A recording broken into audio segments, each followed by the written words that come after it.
નમસ્કાર મિત્રો, આ શૈલેષભાઈ સકપરિયાને લાખ લાખ અભિનંદન આપીએ છીએ સત્ય સનાતન વ્યસન મુક્તિ અભિયાન તરફથી કે ક્યાંય પણ એના પ્રોગ્રામ ગુજરાતભરની અંદર હોય, ધાર્મિક પ્લેટફોર્મ પરથી કે સામાજિક પ્લેટફોર્મ પરથી લોકોને ઢંઢોળવાના અને વ્યસનથી મુક્ત થાય, યુવાનો કેમ બચે અને યુવાનોમાં કેમ અવેરનેસ આવે એના માટેના એના હરહંમેશ પ્રયત્નો હોય છે. કોઈ પણ પ્રોગ્રામની અંદરથી એને નશા વિશે, વ્યસન વિશે અને એનાથી કેટલી ગંભીરતા, નુકસાની કેટલી લોકોને જાય છે અને ભવિષ્યમાં કેવો સમય આવી રહ્યો છે, કેવી કેવી એની જાહેરાતો છે ગંભીર કે ભાઈ ચેતવણી છે WHO ની, આના વિશે ખૂબ સારી સારી વાતો કરી અને લોકોમાં કાંઈક અવેરનેસ આવે, લોકો એની વાતને કેમ ગ્રહણ કરે અને કેમ એના જીવનમાં કાંઈક સુધારો આવે એવા હરહંમેશ પ્રયત્નો કરતા રહે છે.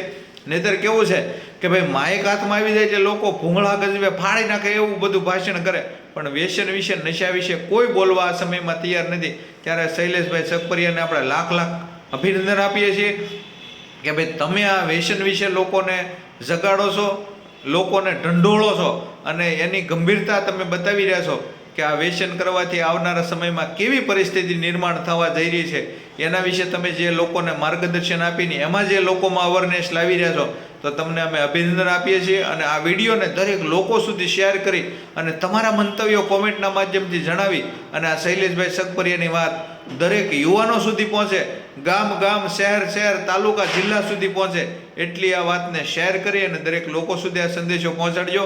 આવનારા સમયમાં WHO ની કેટલી ગંભીર ચેતવણી છે એના વિશે પણ શૈલેષભાઈ સકપરિયા આપણને વાત કરી રહ્યા છે. એટલે ખાસ મારા દરેક વાલા મિત્રો અને જેટલા અમારા ફોલોવર્સ છે એને બધાને મારી વિનંતી છે કે આ વિડીયોને વધુમાં વધુ શેર કરી અને તમે લોકો સુધી પહોંચાડજો. બધાય તમાકુ બંધ કરી દો, બધાય બીડી બંધ કરી દો, આ તમાકુ એ જ બધું વહ્યું ગયું, પૂરું થઈ ગયું.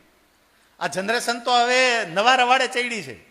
તમાકુ બીડી કાંઈ આવે જ નહીં, સેજ આટલું લઈને આમ જીભ ઉપર મૂકવાનું અને સ્વર્ગનો અનુભવ થાય.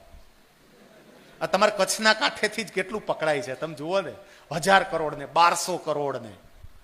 સાહેબ આટલા કરોડ પકડાય છે એનો મતલબ એમ કે ગુજરાતમાં આવ્યું, બધે પહોંચ્યું છે ડ્રગ્સ. અને એ જ ડ્રગ્સ ક્યાંક અજાણતા જો આપણામાં ઘૂસી ગયું તો એમાંથી બહાર નીકળવું બહુ જ મુશ્કેલ છે. અને એટલે હું પૂરતી તકેદારી રાખું અત્યારથી, કારણ કે મારા માટે મારું શરીર એ ખૂબ અગત્યનું છે.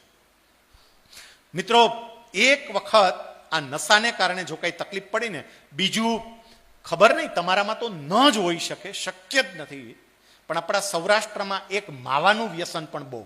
માવા અત્યારે વુના રિપોર્ટ પ્રમાણે, WHO એના રિપોર્ટ પ્રમાણે આખી દુનિયામાં સૌથી વધારેમાં વધારે માવા જો ક્યાંય ખવાત, એટલે સૌથી વધારેમાં વધારે ઓરલ કેન્સર, મોઢાનું કેન્સર જો ક્યાંય હોય તો આપણા સૌરાષ્ટ્રમાં છે.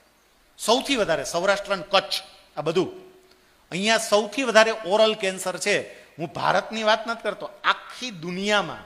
અને એનું કારણ આ માવાની જે ટેવ પડી છે તે. ઘણા તો એવા એક્સપર્ટ મેં જોયા છે કે સભામાં બેઠા હોય, સંતો સામે જોઈને આમ રિસ્પોન્સ આપતા હોય અને એટલા તૈયાર હોય અંદર માવો હોય, ખબર પડવા ન દે, બોલો કે અંદર માવો છે. એક્સપર્ટ હોય એમાંય